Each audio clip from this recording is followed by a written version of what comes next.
verse number 47.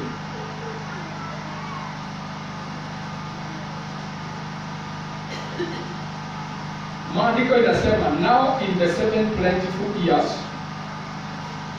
the crowd brought forth abundantly, so he gathered up all the fruit of the 7 years which were in the land of Egypt, and laid up food in the cities. He laid up in every city the fruit of the field which surrounded them. Number 56. And the famine was all over the face of the earth, and Joseph opened the storehouses and sold to the Egyptians, and the famine became severe in the land of Egypt. So all the countries came to Joseph in Egypt to buy grain, because the famine was severe in all the lands. May God bless His word. Kwa wale ambao hawajajua, ni Genesis chapter number 41.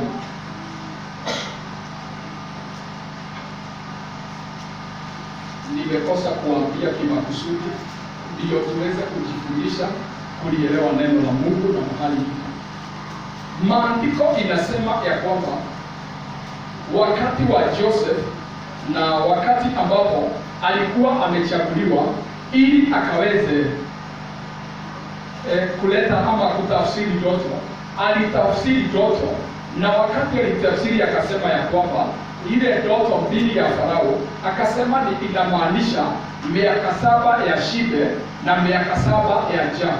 Na akamshauri Farao akamwambia, tafuta watu wazuri wenye hekima waweze kuhifadhi chakula, wasiharibu chakula katika taifa letu, ndio ile miaka 7 ya njaa tukawe na chakula ya kutosha ya kutusaidia kushinda, kwa sababu kuna wakati mgumu ambao uko mbele zetu. Na Biblia inasema ya kwamba baada ya Joseph kumwambia Farao hivyo, Farao akauliza kama vile mwimbaji huwa anauliza, ni nani tumpate wapi tena mtu kama huyu ambaye Roho wa Bwana anakaa ndani yake? Akasema huyu ndiye mwenye huyo Roho, na kwa hivyo wakasema ya kwamba Joseph ndiye atasimamia taifa kwa hiyo miaka 7, na akapatiwa mamlaka juu ya Misri yote.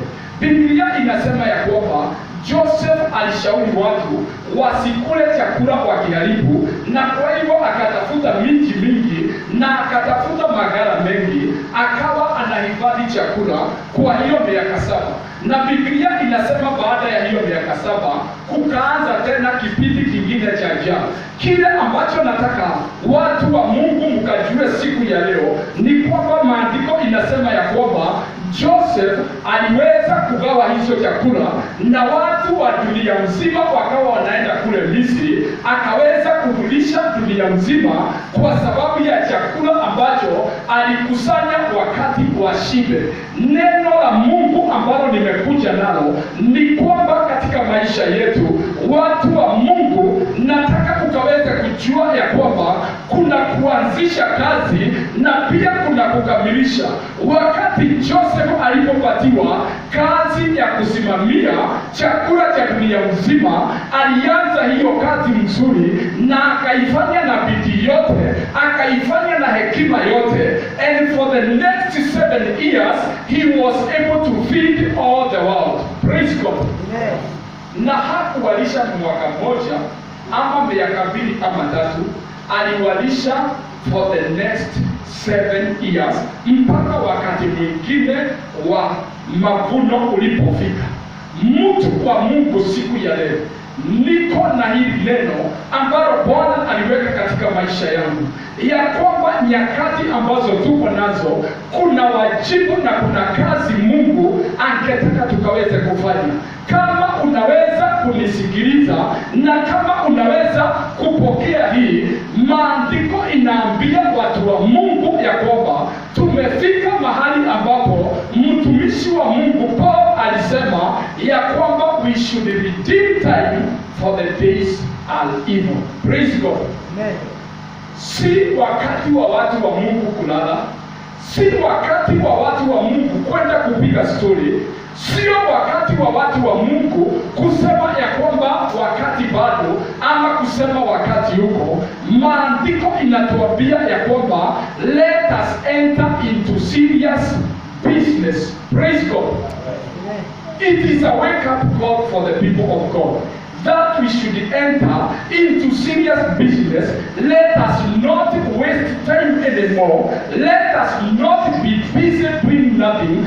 Maandiko inasema ya kwamba kwa sababu Joseph alikuwa anaona kilicho mbele, alianza kazi yake, na alipoanza kazi yake hakuwa distracted na chochote. Alikuwa na kusudi ya kwamba ile kazi ninafanya, ninajua kuna wakati ulio mbele zangu na dunia itateseka.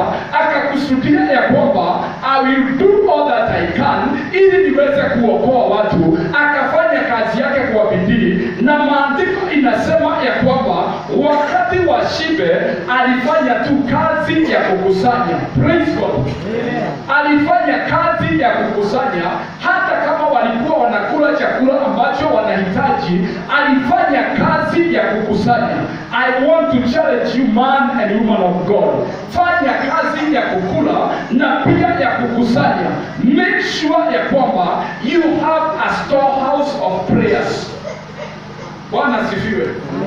Hakikisha ya kwamba kuna ghala ambazo umeweka, na umeweka maombi ambayo itakusaidia kwenda mpaka mbele. Hakikisha ya kwamba vile unavyomtumikia Mungu unamtumikia kwa njia nzuri kiasi ya kwamba hata nyakati zingine zikifika, ile kazi ambayo ulifanya wakati ulikuwa na nguvu itaongea kwa niaba yako. Hakikisha ya kwamba when you start serving God, wakati unapozitoa sadaka zako, maandiko inasema ya kwamba tuziweke hazina zetu juu mbinguni, mahali ambapo hakuna waizi ama hakuna wahali watu wa kuharibu. Na maandiko inasema ya kwamba tukiweka hazina zetu huko, maandiko inasema ya kwamba wakati dunia inakosa, God will provide for us. I want to tell you a secret. Sababu moja imefanya watu wengi waumie, sisemi wote, kikundi kikubwa cha watu, wakati kumetokea lockdown katika taifa letu na dunia nzima, ile sababu imefanya watu wengine mambo yao iwe mabaya. It is because hawakuwa na hazina juu mbinguni, and so there was nothing to release. I want to assure you, man and woman of God, yeyote ambaye ameweka hazina ya kutosha juu mbinguni, wakati huu ambapo kulikuwa na shida, hao watu walikuwa wanafurahia because there was something they kept in God, and the time of God to release came, and God released, and that is why hawakuanguka. Praise God. Ikifika ni mahali kama hapo, tunaambiwa ya kwamba tuwe watu ambao wako tayari kukusanya, kwa sababu tunapokusanya, nataka nikuambie ya kwamba wakati wa njaa hatutaangamia. Praise God. Amen. Hata matendo mazuri ambayo tulisoma kwa kitabu cha Waefeso, breastplate of righteousness. Ukifanya matendo mazuri wakati uko na nafasi, wakati wa shida ukifika, Mungu atakumbuka. Huyu mama ambaye anaitwa Damaris ama Tabitha, maandiko inasema kuna kazi nzuri alikuwa anafanya, na wakati alipogonjeka, hiyo matendo yake mzuri ilifanya afufuliwe tena, na si yeye alijiombea. Matendo ilimtangulia na ikamwongezea siku nyingi za kuishi. Whatever you are able to do, man and woman of God, do it because it will prolong your life. Bwana sifiwe. Inaweza kuongeza maisha yako. Mordekai alikuwa amepangiwa kuangamizwa na Haman, lakini kwa sababu ya kitendo kizuri alifanya, Mungu akafanya kikumbukwe na akaokolewa yeye na taifa lake kwa sababu ya matendo mazuri. Watu wa Mungu, siku ya leo ninapomtumia Joseph, tunaona hekima katika Joseph. Hakukubali kuharibu chakula cha Misri, alihakikisha ya kwamba kile ambacho wanaweza kukula walikula, na kile ambacho si cha kukula alikiweka katika maghala, ndio kikaweze kumsaidia.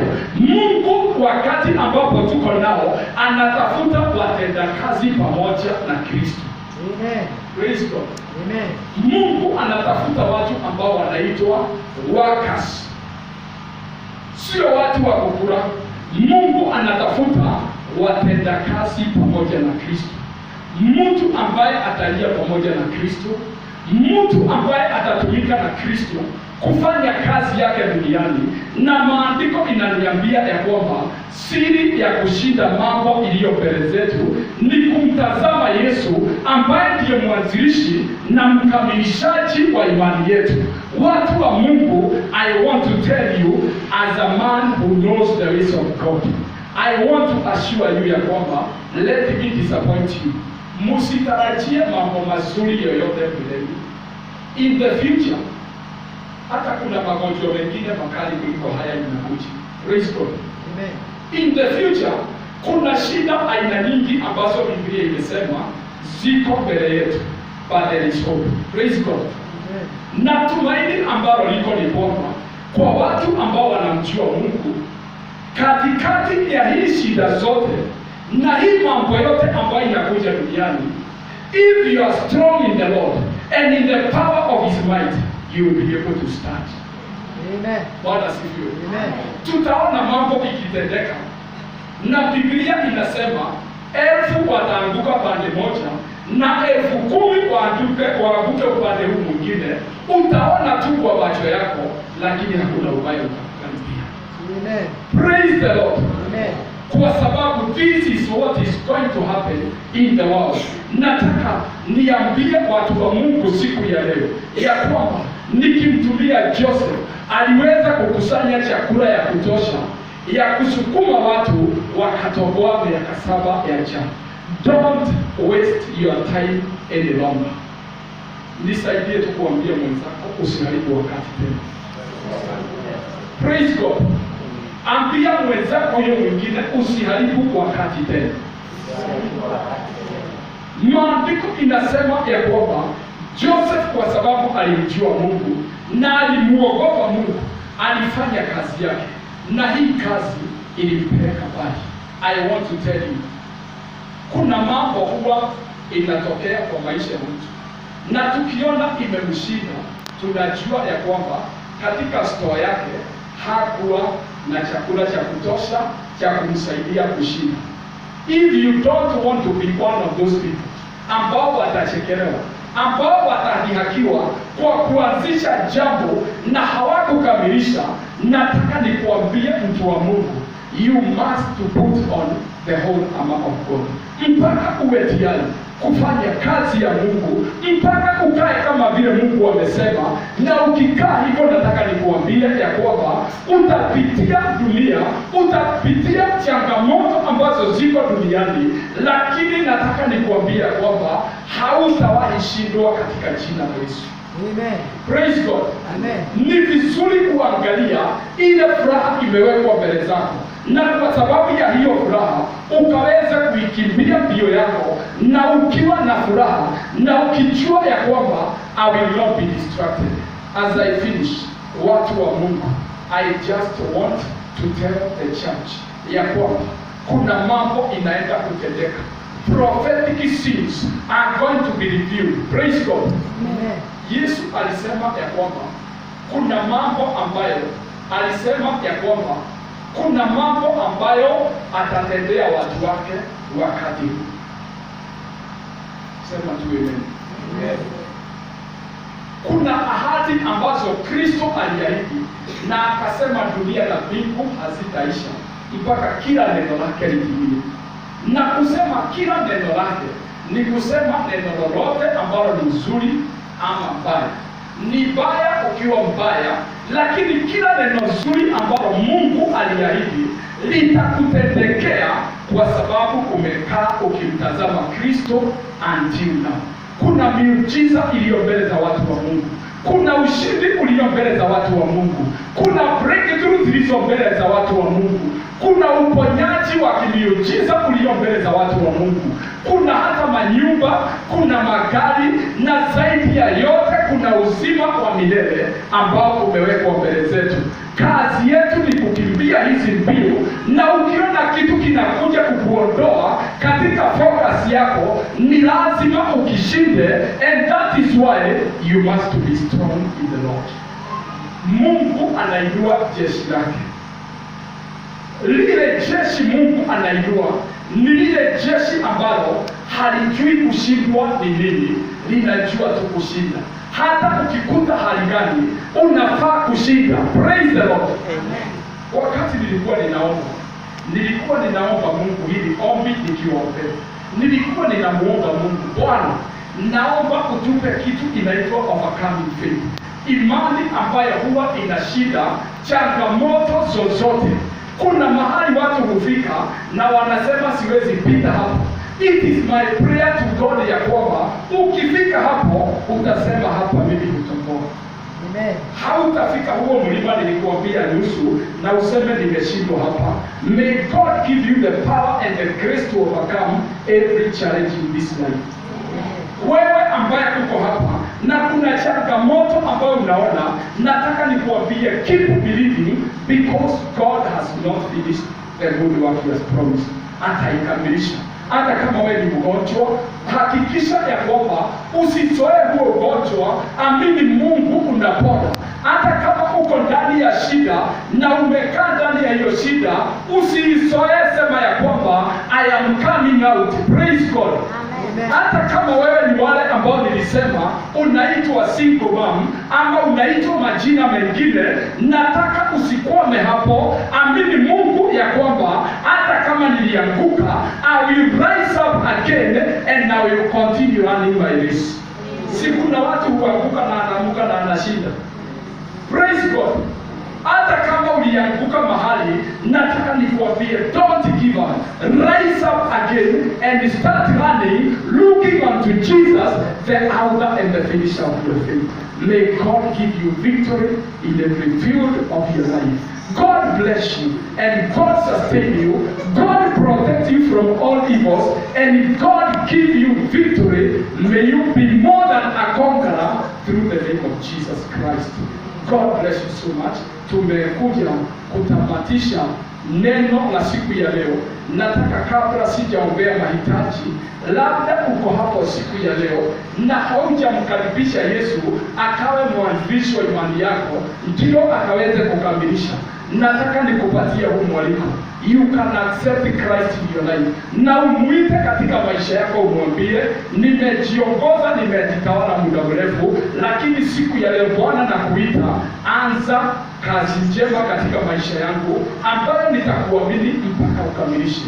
If you are there, unanitazama na kama uko hapo unanisikiliza, unaweza kuomba hili ombi pamoja nami na kumkaribisha Yesu ambaye ndiye mwanzilishi na mkamilishaji wa imani yako. Sema tu nyumba yangu, Bwana Yesu, naja kwako, nipokee, nisamehe dhambi na ukanioshe makosa yote.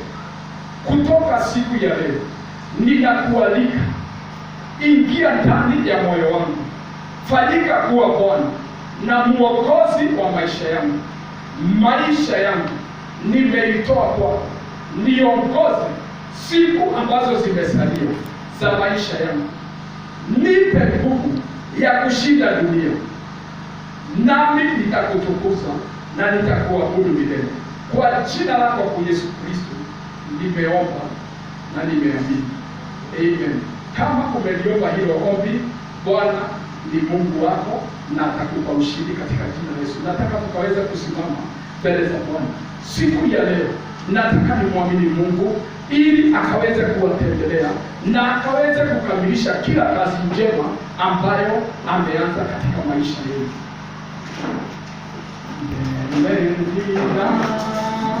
Endelea, ninazidi kutembea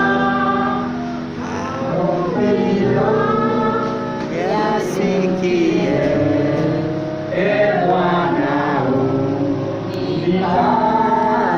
unibadilishe, Bwana uninue kwa imani, nisimame nipande